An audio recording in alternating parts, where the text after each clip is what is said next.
சட்டப்பேரவையில் தொகுதி மறுவரையறைக்கு எதிரான தீர்மானம் தொடர்பான விவாதத்தின் போது முதல்வர் விஜய்க்கு ஆதரவாக எதிர்க்கட்சித் தலைவர் உதயநிதி ஸ்டாலின் பேசியிருக்கிறார்.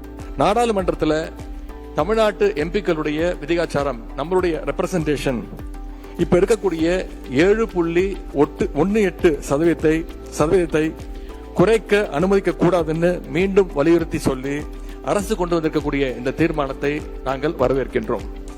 2011ஆம் ஆண்டு மக்கள் தொகை கணக்கெடுப்பின் அடிப்படையில் தொகுதி மறுவரையறை செய்திடவும் மக்களவை உறுப்பினர்களின் எண்ணிக்கையை 543லிருந்து 850ஆக அதிகரிக்கவும் மத்திய அரசு முயற்சி செய்து வருவதாக சொல்லப்படுகின்றது. கடந்த ஏப்ரல் மாதமே இது தொடர்பான மசோதா முன்மொழியப்பட்ட நிலையில் போதுமான ஆதரவு இல்லாததால் மசோதா தோல்வியடைந்தது. இந்நிலையில் மீண்டும் இது தொடர்பான மசோதாவை மத்திய அரசு நிறைவேற்ற உள்ளதாக தகவல்கள் வெளியாகியுள்ளது. இந்நிலையில் இன்று தமிழக சட்டப்பேரவையில் தொகுதி மறுவரையறை சட்ட திருத்தத்திற்கு எதிர்ப்பு தெரிவித்து முதல்வர் விஜய் தனி தீர்மானம் கொண்டு வந்துள்ளார். தற்போதுள்ள மக்களவை உறுப்பினர்களின் எண்ணிக்கையான 543 என்ற அளவிலேயே நிரந்தரமாக வைப்பதற்கும் மாநிலங்களுக்கு இடையேயான எண்ணிக்கை பகிர்வை நிரந்தரமாக வைக்கவும், மேலும் தற்போது மக்களவை மற்றும் மாநிலங்கள் அவையினுடைய விகிதம் 2.2:1 என்ற அளவிலேயே நிலைநிறுத்த வேண்டும் என்றும், அதே வேளையில் பெண்களுக்கான 33% இடஒதுக்கீட்டை காலதாமதமின்றி தற்போது 543 தொகுதிகளின் அடிப்படையிலேயே 2029ஆம் ஆண்டு மக்களவைத் தேர்தலில் நடைமுறைப்படுத்த வேண்டும் என்றும் ஒன்றிய அரசை வலியுறுத்தி தமிழ்நாடு சட்டமன்ற பேரவை கீழ்கண்ட தீர்மானங்களை ஒருமனதாக நிறைவேற்றுகிறது. தீர்மானத்தின் மீதான விவாதத்தின் போது பேசிய எதிர்க்கட்சித் தலைவர் உதயநிதி ஸ்டாலின் தீர்மானத்தை ஆதரிப்பதாக தெரிவித்தார்.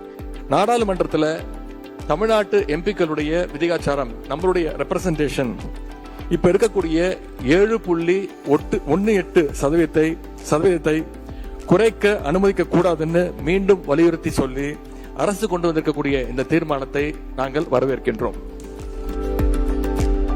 மேலும் பேசிய அவர், தொகுதி மறுவரையறையால் தமிழகம் பாதிக்கப்படக்கூடாது என்பதுதான் எங்களின் நிலைப்பாடு. ஃபேர் டெலிமிட்டேஷன் என்ற பெயரில் தென்னிந்திய முதல்வர்கள் மற்றும் முக்கிய கட்சி தலைவர்களுடன் ஒரு கூட்டம் கூட்டினோம். தொகுதி மறுவரையறையை இன்னும் 25 ஆண்டுகள் தள்ளிப்போட வேண்டும் என அந்த கூட்டத்தில் முடிவெடுத்தோம். தொகுதி மறுவரையறை நகலை எங்களின் திமுக தலைவர் மு.க. ஸ்டாலின் எரித்தார். எங்களின் எதிர்ப்பால்தான் பெண்கள் இட ஒதுக்கீடு என்ற பெயரில் வந்த தொகுதி மறுவரையறை மசோதா முறியடிக்கப்பட்டது. 33% மகளிர் இட ஒதுக்கீட்டை திமுக ஆதரிக்கின்றது. அதற்காக தொகுதி மறுவரையறை செய்யப்பட்டால் 1971 மக்கள் தொகை கணக்கெடுப்பின்படி தமிழகத்தின் விகிதம் 7.18%லிருந்து குறையக்கூடாது என்று கேட்டு தீர்மானத்தை ஆதரிக்கிறோம் என்று பேசியிருந்தார். திமுக பாஜக கூட்டணி பேச்சுவார்த்தை நடைபெற்று வருவதாகவும், அதனால் தொகுதி மறுவரையறை மீதான மசோதாவை ஆதரிக்க திமுக முடிவு செய்துள்ளதாகவும் பேச்சுக்கள் அடிபட்டு வருகின்றது. அது மட்டுமல்லாமல் தொகுதி மறுவரையறை தொடர்பாக முதலமைச்சர் விஜய் கூட்டிய அனைத்து எம்பிக்கள் கூட்டத்தை திமுக புறக்கணித்தது. இந்நிலையில் முதல்வர் விஜய் கொண்டு வந்த தொகுதி மறுவரையறை மசோதாவுக்கு எதிரான தீர்மானத்தை ஆதரித்து உதயநிதி ஸ்டாலின் பேசியிருப்பது அரசியல் வட்டாரங்களில் கவனம் பெற்று வருகின்றது.